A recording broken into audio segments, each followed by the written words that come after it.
Hi, my name is Evan. I'm a rising senior at the Rockland Country Day School. For my final milestone here at BlueStamp, I have wrote a program that I've put onto the MacroPad, and it's just a little example of one of the uses that it could be used for.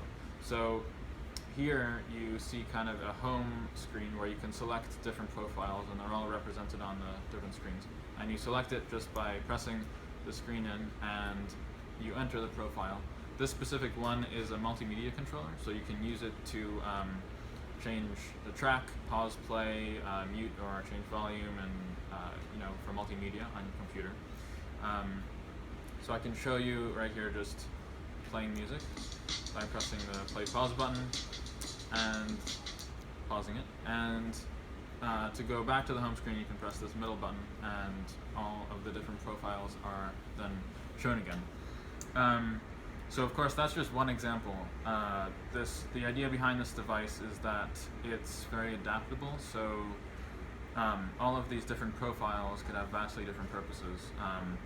Of course, you just saw the multimedia controller. There could be one for a text editor where the different functions such as bold, italics, underline, or cut, copy, paste could be on these buttons, or there could be a lot more specialized profiles for photo, video, audio editing, or really anything that the user would find this device useful for. So the idea behind it is that it streamlines the workflow.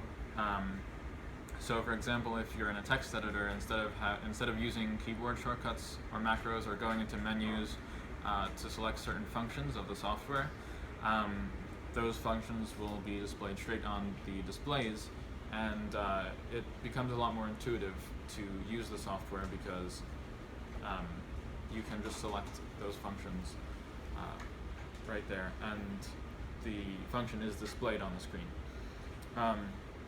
This is the version 1 that I had made before this version, and so some of the improvements that I made to the first version are probably the biggest one is actually the board that I designed. As you can see, it's a lot cleaner to have all the connections be made in the board itself. In the first version, it's a lot bulkier. All the connections are made through wires, which is not as reliable, harder to troubleshoot. Also, I changed out the old switches for mechanical key switches, which has a lot nicer feel and reliability.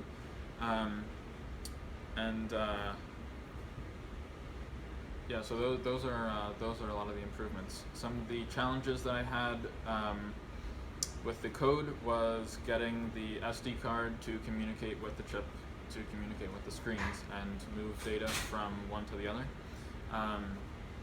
Also, to get these buttons to act as keyboard switches, or to get the computer to recognize this device as a keyboard and register these button presses as key presses on keyboard.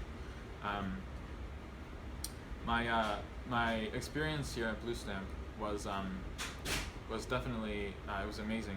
It's great to be in such an environment, surrounded by all the people, the students, the engineers, the guests that came in to speak to us, and the environment was really great too. It was a very productive space, and yeah, a good place to go to get a lot of work done.